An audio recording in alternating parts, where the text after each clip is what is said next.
Most commentators view the world in John chapter 18 and 19 in regard to Rome and Pilate, but little else.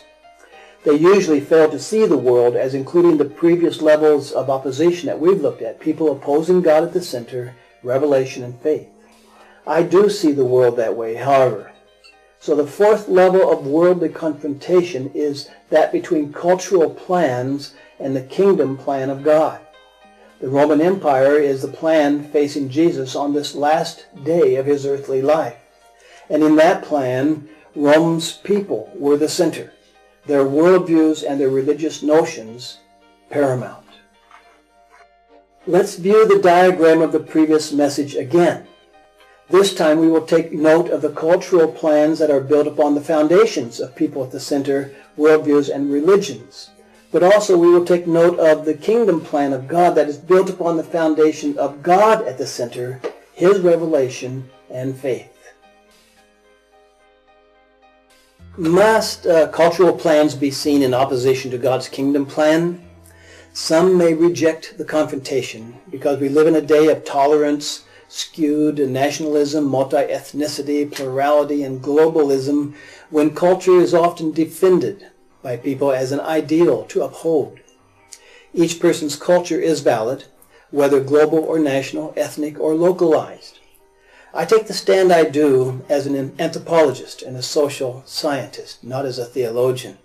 My conclusions about cultural plans, religions, and worldviews are drawn from a lifetime of studying them at all levels.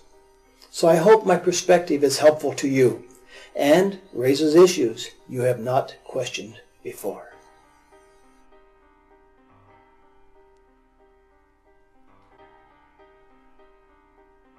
Reference to a cultural plan as opposed to the kingdom plan begins at verse 29, where it says, Pilate came out to them and asked, "What charges are you bringing against this man?" When the Jewish leaders replied that he was a criminal whom Rome should prosecute, Pilate said in verse 32, "Take him yourselves and judge him by your own laws." This incident shows him struggling with the separation of religion and the cultural plans controlled by Rome. Does that sound similar to things today? In his mind, Rome's cultural plan existed with its own understanding of religion. It had nothing to do with Jewish religion and the charge of blasphemy sought by the Jewish leaders. Finally, these verses in 33 to 38 record the way Pilate listened to Jesus, who challenged the supreme cultural plan in the world at that time from the standpoint of another plan called the kingdom. Pilate's first contemptuous question for Jesus was, "Are you subversively the king of the Jews?" as the Jews had reported to for their own purposes, we saw in John chapter 12. That possibility was of prime importance to Pilate, and then Jesus asked his own question in response, "Is that your idea?" A question that made clear that human ideas or cultural plans include ideas of kingship, but the ideas are just that. They are human derivatives. Next, Pilate asked, "What is it you have done?" The Lord's answer got right to the heart of the issue. Which plan prevails? Is it cultural or kingdom? The cultural plans of people or the kingdom plan of God? With no hesitation, Jesus said, "My kingdom is not of this world." He stood in the world, but he was not of the world, and he stood for the kingdom. This and the Lord's further comments animated Pilate in verse 37, who said, "You are a king then." And Jesus responded, "You say I am a king." Then he interjected an entirely new thought for Pilate. "In fact, the reason I was born and came into the world is to testify to the truth." He spoke of truth grounded in the kingdom plan of God, not grounded in the so-called cultural plans of people. Pilate then asked his well-known question, "What is truth?" Here I believe the Lord's reference to truth forced Pilate to dig more deeply than the pragmatic truth of his cultural plans, deeper than the presumptuous truth of his religious notions, and deeper still than the assumptuous truth of his worldview assumptions, and ultimately to the deep human-centered ideas of truth buried in his own heart. The challenge was too much for Pilate, and he stopped all talk with Jesus. Instead, he went out and told the riotous Jews that he had no basis for charging Jesus. Being the politician that he was, however, he offered a way out for himself and the crowd. Making reference to a Passover tradition, he gave the people a choice between releasing Jesus or releasing a thief and rebel named Barabbas. Seeking to control the outcome, Pilate asked, "Do you want me to release the king of the Jews?" But the crowd cynically replied, "Give us Barabbas." Verse 40. Chapter 19, 1-16 continues to give us a view of a politician trying to balance his worldview and religious notions with his cultural necessities and patterns. Again, I can ask, does that sound familiar in today's world? One way he did this was by compromise, as seen in verses 1-6, where he ordered the soldiers to flog Jesus unmercifully after he had carelessly muddled his leadership status and had irritably burst out, "Crucify him yourself." Though severe, the flogging was less than the execution demanded by the religious Jews. But when he then showed them the condition of Jesus after the flogging, while also saying he saw no crime in him, he learned that his compromise was a slippery slope on which he was wildly descending. Pilate still had his own religious notions. For example, Romans believed there actually were people who were human but also divine. And so verse 8 says, when Pilate heard this, he was even more afraid.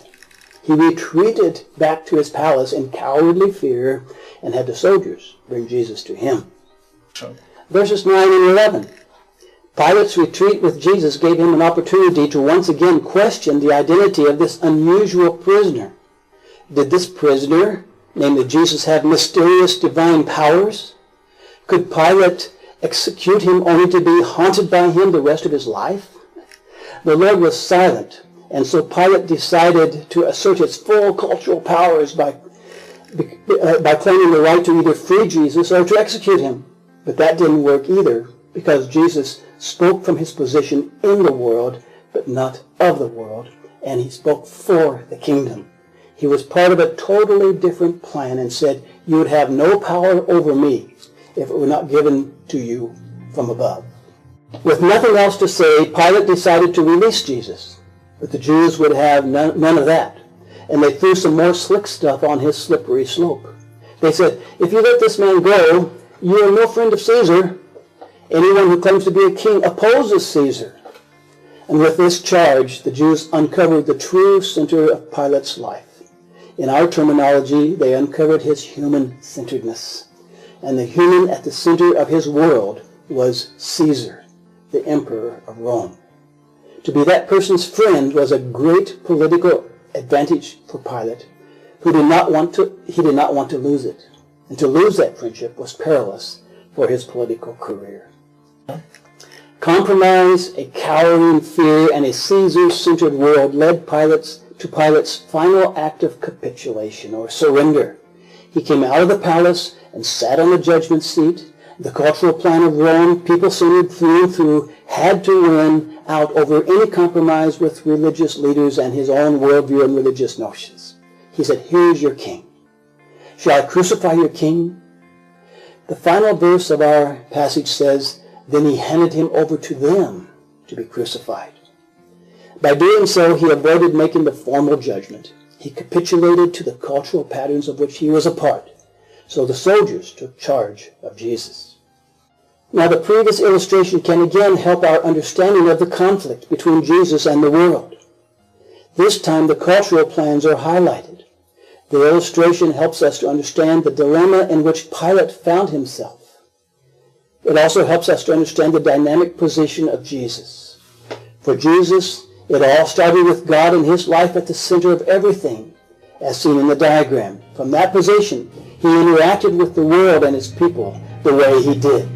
Let's view this illustration for what it says to us as we face the cultural issues of our day. Number one, we need to recognize our position in the world. We cannot deny the prevalence of human-centeredness. worldviews, religions, and cultural patterns.